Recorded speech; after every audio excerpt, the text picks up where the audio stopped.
안녕하세요. 나를 바꾸는 운동 레인입니다. 오늘의 운동은 기능성 트레이닝 중에서도 하지에 대한 부분을 좀 생각하면서 운동했던 영상을 공유하려고 합니다.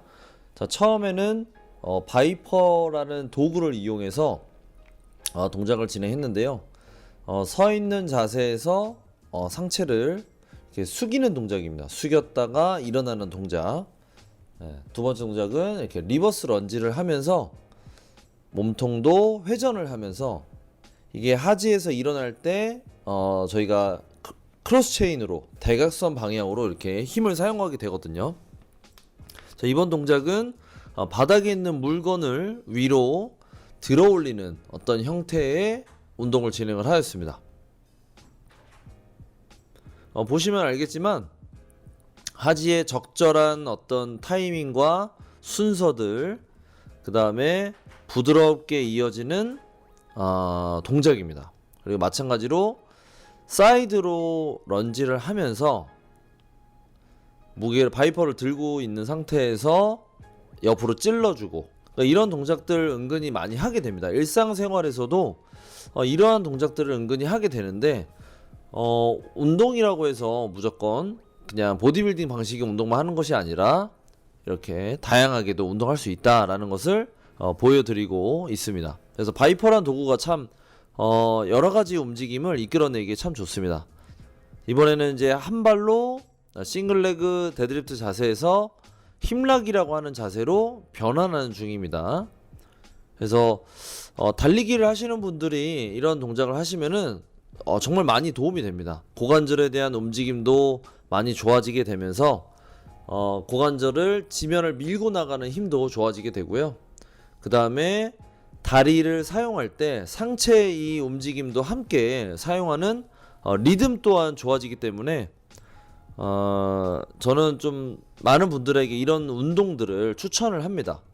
그래서 어떤 무작정 힘들게만 하는 운동이 아니라 어떤 의도를 갖고 이렇게 하는 운동들을 저는 많이 권장을 하고 있습니다. 이런 운동을 한 다음에 하고 싶은 웨이트 트레이닝을 조금 더 하는 것도 괜찮거든요.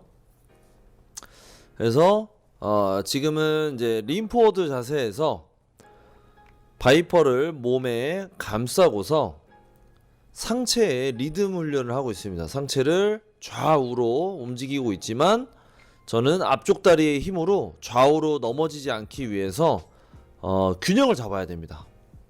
그리고 이번에는 앉았다가 일어나면서 반대 방향으로 넘기는 동작입니다. 그래서 바이퍼는 정말 무게가 20kg까지 또는 20kg 이상까지도 무거운 것들이 있습니다. 그래서 좀 더 많은 무거운 것들을 들고 이렇게 운동하시면 참 좋고요.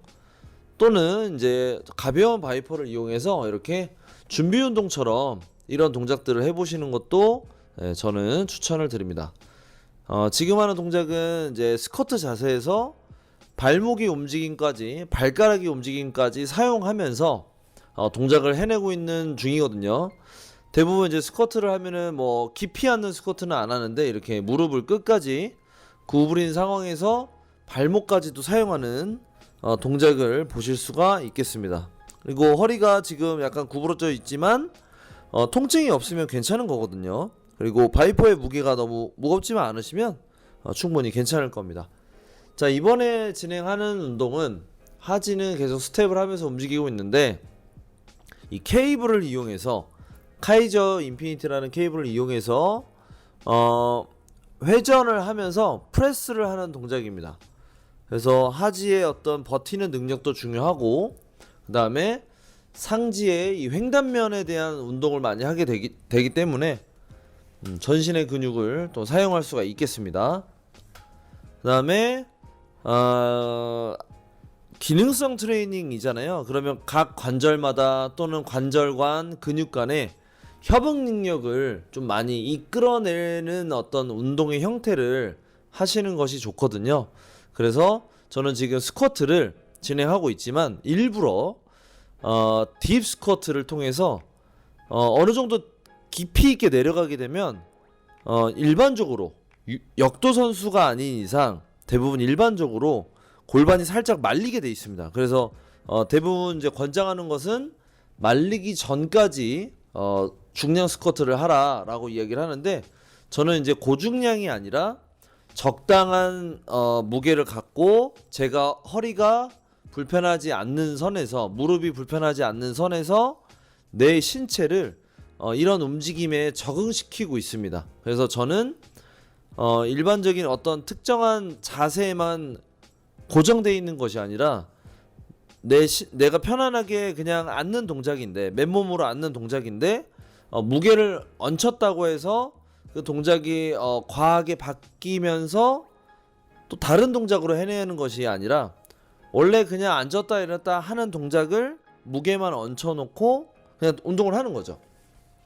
그래서 이렇게 딥 스쿼트를, 깊은 스쿼트를 진행하고 있어요. 그래서 발목까지도 다 사용하면서 지면을 허벅지 힘이 아니라 이제 앞꿈치, 발바닥의 힘, 그리고 깊이 있는 자세에서 올라오는 그 순간에 둔근의 힘, 그 다음에 골반이 약간 말리려고 하는 액션이 있지만, 부분이 있지만, 그럼에도 불구하고 척추가 버티고 있는, 무게를 버티고 있는 지금 상황입니다.